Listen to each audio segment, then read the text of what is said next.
No AI voices. No automated scripts.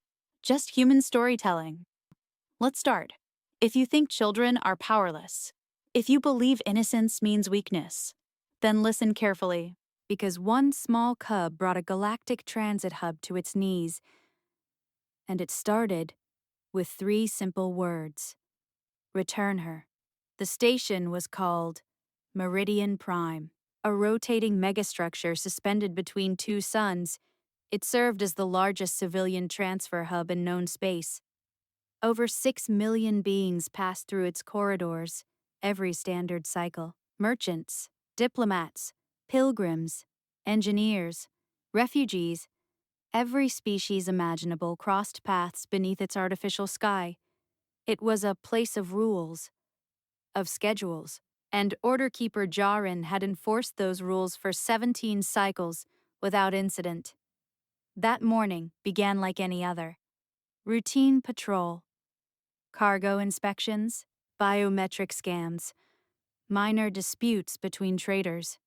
Nothing unusual, until Dock Ring C reported a biological irregularity. Unauthorized lifeform detected in Concourse 9. Jaren sighed and adjusted his harness. Probably another smuggled pet, or an undocumented migrant child. He activated his hover platform and moved toward the disturbance. He arrived to find a human woman standing beside a customs kiosk, holding identification papers in trembling hands. Beside her stood a small boy.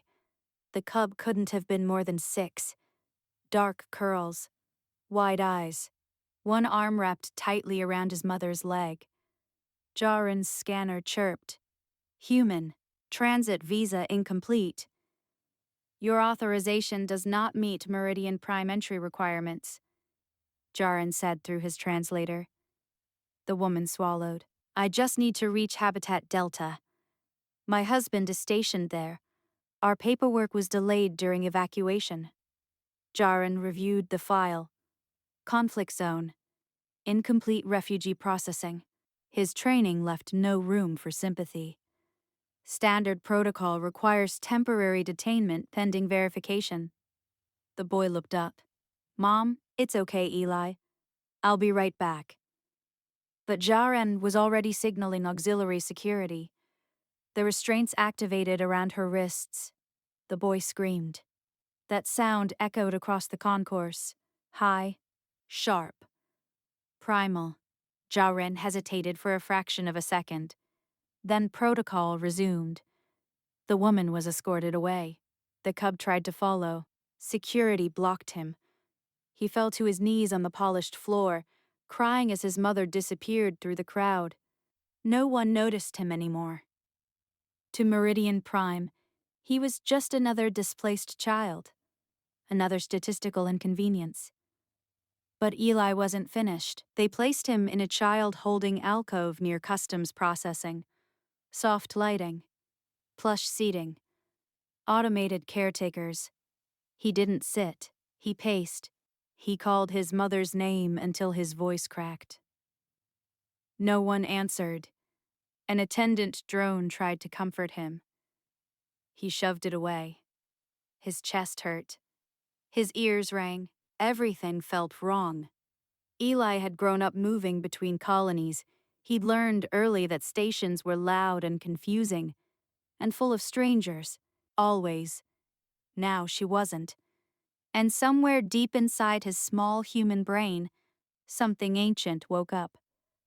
He noticed the maintenance panel behind one of the benches. Loose, half open. Curiosity overpowered fear. He slipped inside. The crawl space was dark and humming with power conduits. Eli followed the vibration. He didn't know what he was doing.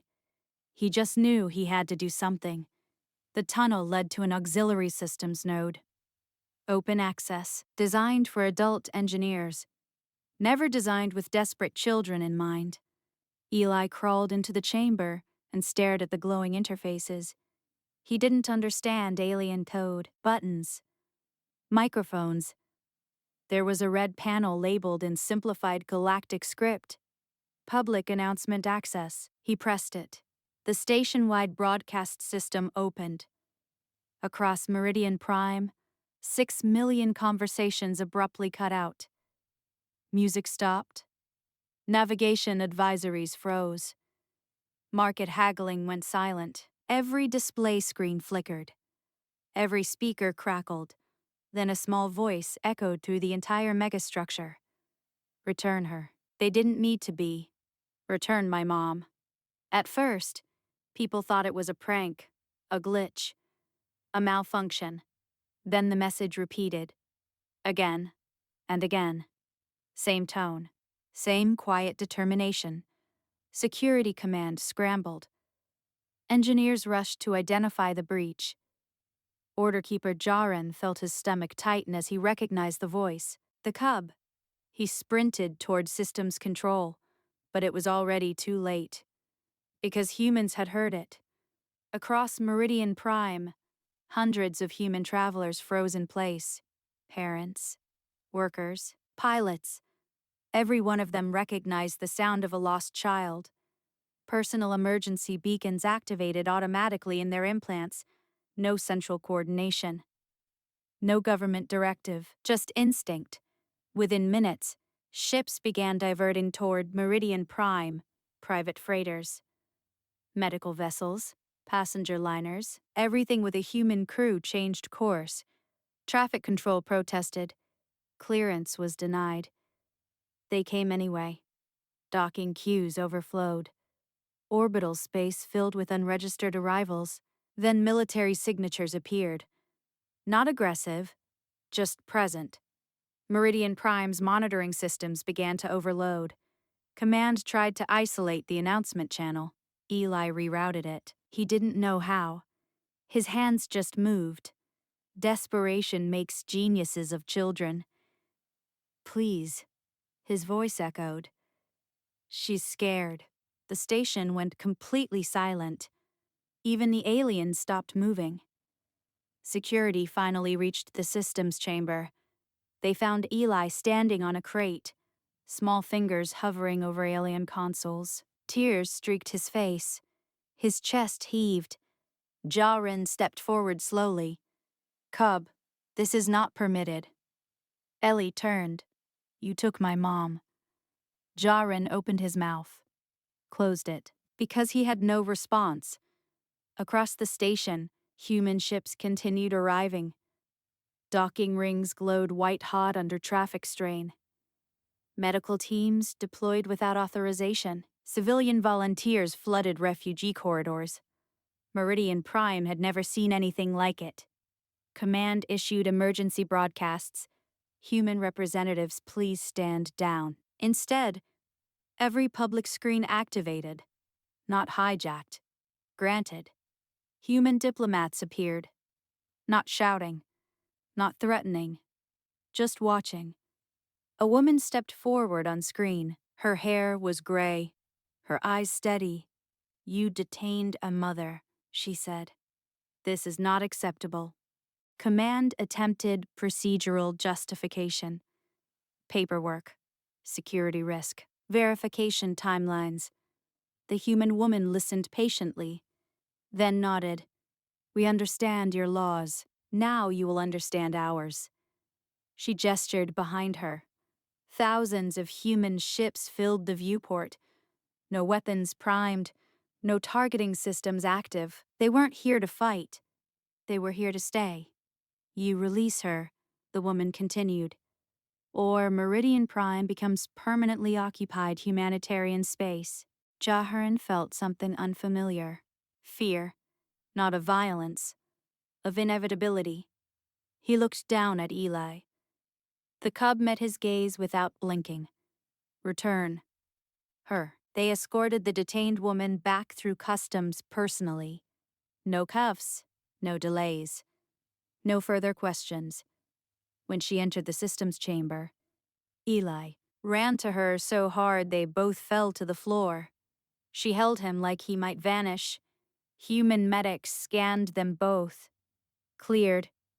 Safe. The announcement system went quiet. Human ships did not immediately depart. They waited. until official apologies were issued, until revised transit protections were signed, until emergency statutes were amended to include immediate parental reunification protocols across all stations. Only then did the fleet begin to disperse. Meridian Prime would never forget that day. Neither would Jaren. He submitted his resignation before the cycle ended. His final report contained a single line: "Humans do not negotiate over their children." Eli grew up hearing the story. He barely remembered the station. Just flashes, bright lights, cold floors, his mother's arms. But the galaxy remembered. New regulations spread rapidly. Human minors received automatic protected status in every major transit authority. Family separations required multi-species oversight. Emergency child distress broadcasts were hard-coded into public systems. No empire challenged it, because no one wanted to see what would happen next. Eli became an engineer. He specialized in emergency communication networks. He laughed whenever people asked why. "Guess I started young." Sometimes, during long shifts, he thought about Meridian Prime. About how small he'd been, about how loud his voice had felt, and he understood something most species never learned. Power doesn't always come from weapons. Sometimes, it comes from love, from connection, from millions of people deciding, simultaneously, that this line will not be crossed.